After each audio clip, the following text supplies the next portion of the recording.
সমবেত হয়েছে সংগ্রামী ভাই সব সমাবেশ কিসের জন্য গাইবান্ধাবাসীকে আমরা জানাতে চাই বাংলাদেশ জামায়াত ইসলামের অন্যতম কেন্দ্রীয় নেতা সাবেক সেক্রেটারি জেনারেল সাবেক ভারপ্রাপ্ত সেক্রেটারি জেনারেল জননেতা এটিএম আজহারুল ইসলাম ভাইকে দীর্ঘ 13-14 বছর ধরে জেলখানায় বন্দী করে রাখা হয়েছে।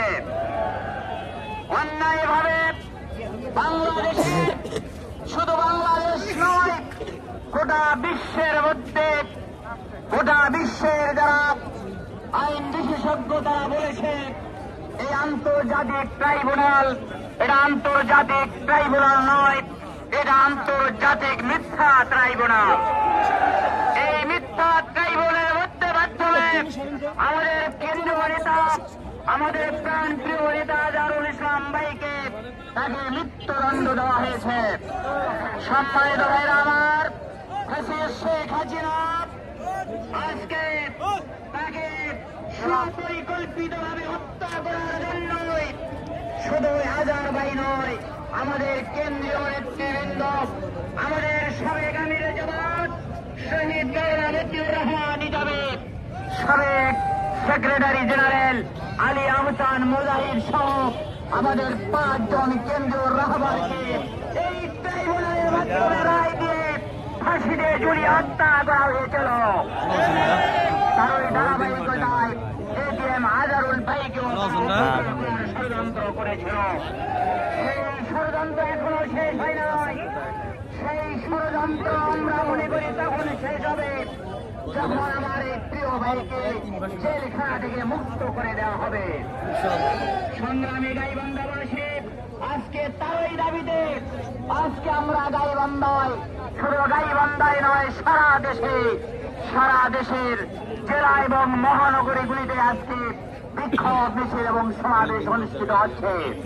সম্মানিত ভাইরা আমার, তাই আজকে আমরা পুনরায় দাবি জানাতে চাই অনতিবিলম্বে এটিএম আজহারুল ইসলাম ভাইকে জেলখানা থেকে মুক্ত করে দিতে হবে। আমরা এটা বলেছি, প্রয়োজনে আমরা ওই কাশেমপুর কেন্দ্রীয় কারাগার ঘেরাও করব ইনশাআল্লাহ। আমরা লং মার্চ কর্মসূচি দিতে বাধ্য হব। উত্তরবঙ্গ থেকে আমরা সেই লং মার্চ শুরু করব। ওই কেন্দ্রীয় কাশেমপুর কারাগার আমরা অবরুদ্ধ করে ওই জেলখানার গেট ভেঙে আমাদের প্রিয় নেতাকে আমরা বের করে নিয়ে আসবো। সেই সময়ের আগে অনতিবিলম্বে আমাদের কেন্দ্রীয় নেতা এটিএম আজহার ভাইকে ছেড়ে দিতে হবে। সংগ্রামী গাইবান্ধাবাসী, আমাদের আরেকটি দাবি হল আমাদের ন্যায্য দাবি, আমাদের নিবন্ধন বাতিল করার মধ্য দিয়ে আমাদের মার্কা দাঁড়িপাল্লা মার্কা কেড়ে নেওয়া হয়েছে। শেখ হাসিনা আমাদের দাঁড়িপাল্লা মার্কা কেড়ে নিয়ে ভারতে পলায়ন করেছে।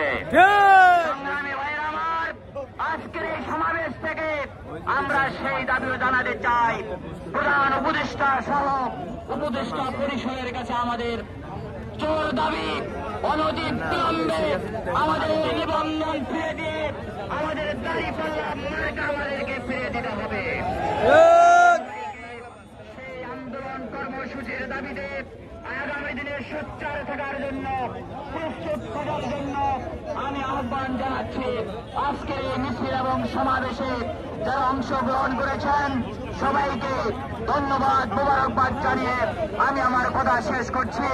আল্লাহ হাফেজ। বাংলাদেশ জিন্দাবাদ, বাংলাদেশ জামায়াত ইসলামী জিন্দাবাদ।